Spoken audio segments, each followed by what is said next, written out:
Hey, what's going on, guys? This is Miasin and welcome to my Blackwing's deck profile. So once again, a huge shoutouts to my boy Anthony who requested this, and another shoutout actually to my boy Brian Privé. If you're watching this, you're my colleague at work. I didn't know you actually watch my videos, but yeah. So before you start, friendly reminder to like and subscribe because it motivates me a lot to keep making videos like these. And yeah, let's jump right into it. So of course you can see that I'm playing 3 Simoon. It's the best one out there. If you have Simoon with literally any other Blackwing.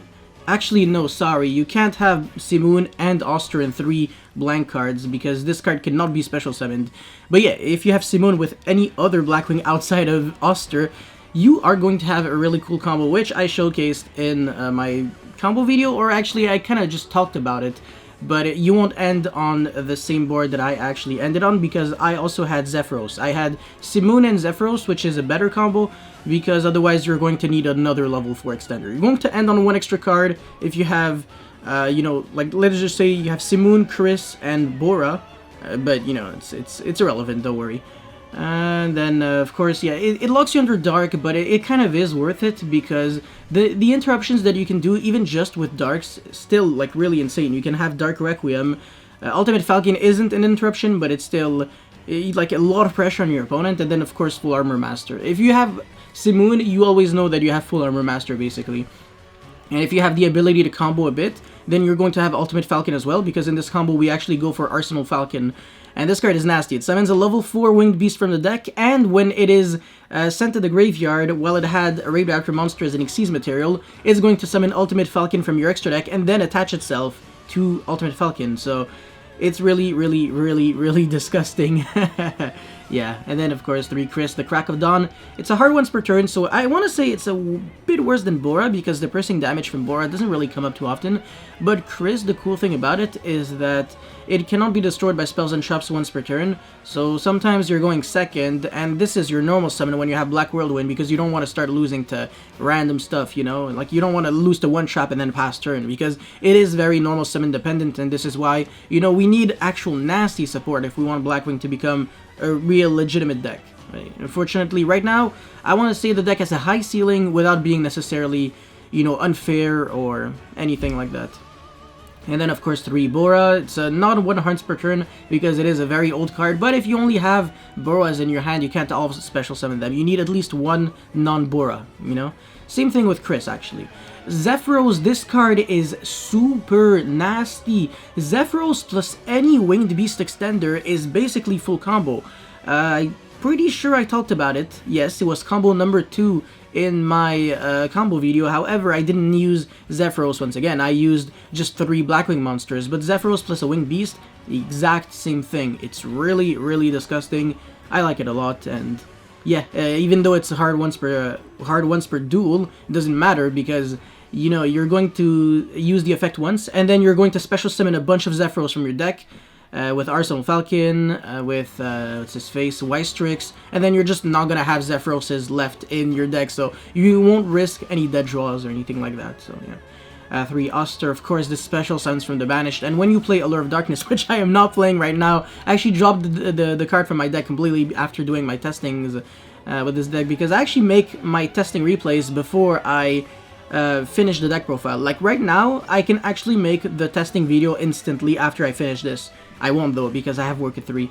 But no, I love Oster. Just being able to also banish it from your graveyard to give a wedge counter on every monster your opponent controls without targeting, it allows your Full Armor Master to become like just more of a proactive threat because you can steal permanently, and also during your end phase, not just during the end phase, but still during your end phase, you can destroy every monster on the field that has a wedge counter, and you will never have a wedge counter. Only your opponent will, and it's just a really negative thing for them. So I love Oster so much.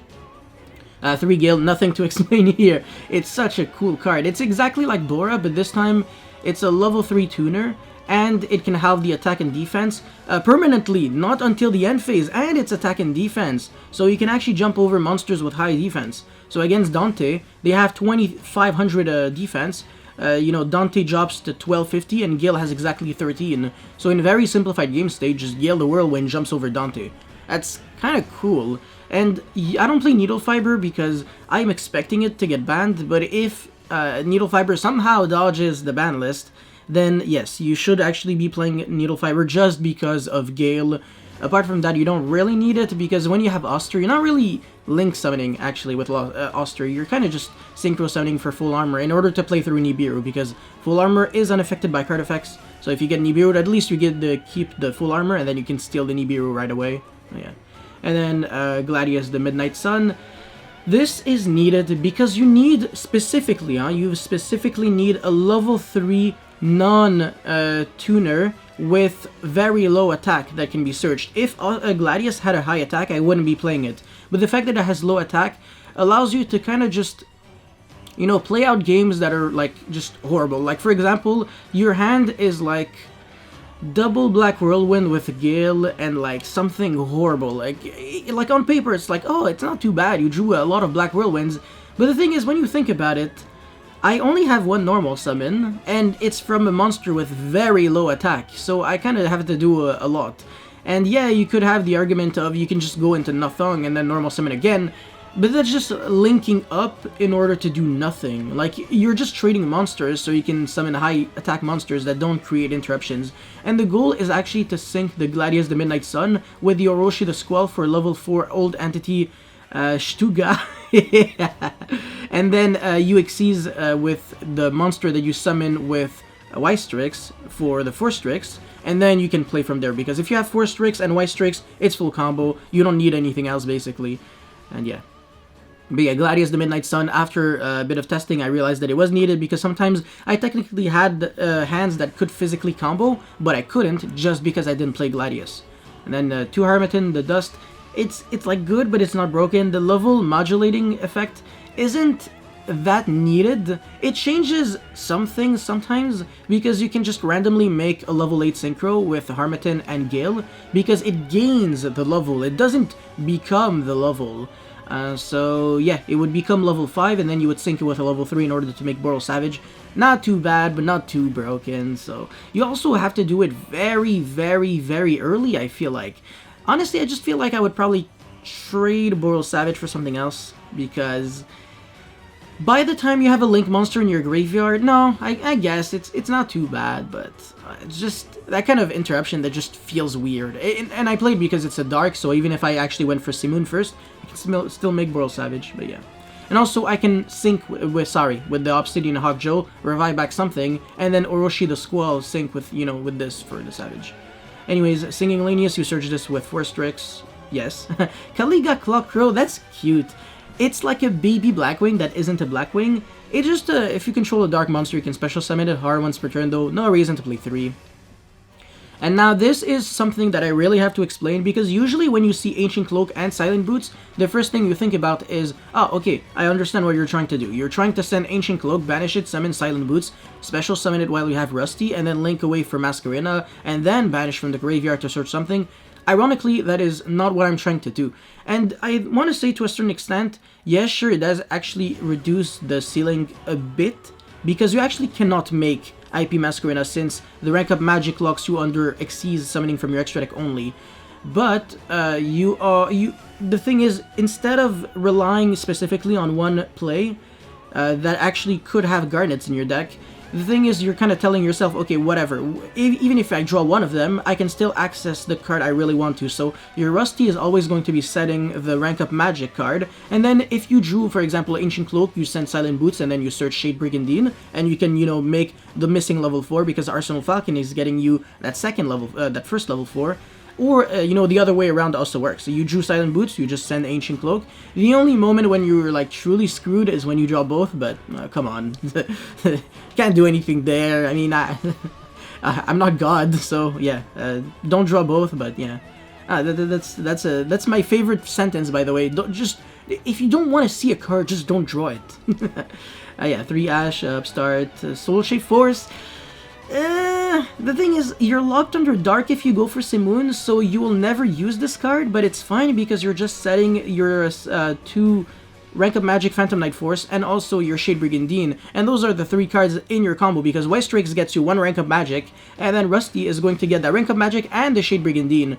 So, you know, this only comes up if you hard draw it, or if you didn't draw Simoon, but you drew a lot of Blackwings, and your rank, and maybe, you know, hard draw 1 rank of magic Phantom Knight's Force or Shade Brigandine, for example, so you would be like, okay, Strix is actually going to get me that Soul Shade Force because Rusty cannot get you that Soul Shade Force. And then, you know, you play from there. But yeah, 3 Black Whirlwind, of course. I mean, if I could play 15 Black Whirlwinds, I mean, if I could play like 24 Black Whirlwinds, I probably would. It would replace the need for a lot of these cards. And then, yeah, 3 Infinite. It kind of clashes with Shade, but at least it's the one hand trap that you can draw alone and not too bad. But I really don't like Allure of Darkness whatsoever. And then for the extra deck, 2 Full Armor Masters, of course. It actually does come up. 1 Hawk Joe, because you can revive it back from your graveyard. It actually doesn't have the condition of must be synchro summoned. It just can be cheat summoned too. And then, you know, Savage already explained that. Old Entity Stuga. 2 Ultimate Falcons. Yeah, it can come up actually, the second one. But it's especially if I get like, Regeki'd. If I get Regeki'd, I just go, okay, Phantom Knight Force, banish 6 Darks from my grave, summon Ultimate Falcon, and then I have double Ultimate Falcon and Full Armor Master on the field. Not too bad, not too bad. 1 Arsenal Falcon. Technically, I could also be playing 2 Arsenal Falcons. Yeah. Infinity in case I didn't draw Simoon, and I have access to Soul Shade Force one way or another.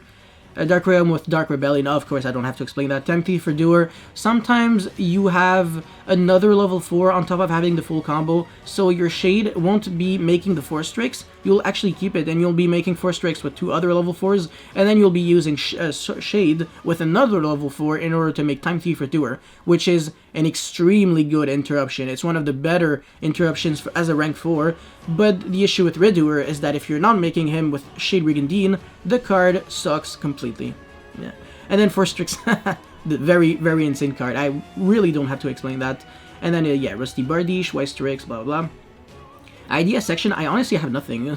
Ceres, in case you really want to play, like, Tri-Brigade stuff in your deck. I mean, it's not even, like, Tri-Brigade engine. It's not even a real engine, to be honest, when you think about it. It's only an engine if you're playing Tenki, because Fructor pitches Navel, which searches Ceres, but apart from that, nothing, really. And yeah, a Dweller, it's a rank 4 that you can make if you're not locked under Dark, but once again, you have to expect yourself to kind of be locked under Dark relatively often. And then Unicorn with Masquerena, but no, it's, once again, the rank of Magic, it locks you under Xyz only, so it's... I used to believe that Masquerena made a lot of sense, but it really doesn't. Lightning Storm, Reborn. Reborn's not too great. I might as well just draw, like physically draw a Winged Beast monster, because I want to get started more than I want to get extended in case I drew full combo. That's just a bad mentality. And then yeah, Cosmic Cyclone, Called by the Grave, and random stuff. So yeah, that's pretty much it for the deck profile. Once again, testing video coming tomorrow, and thank you very much for watching. I will see you next time, well, tomorrow. Peace.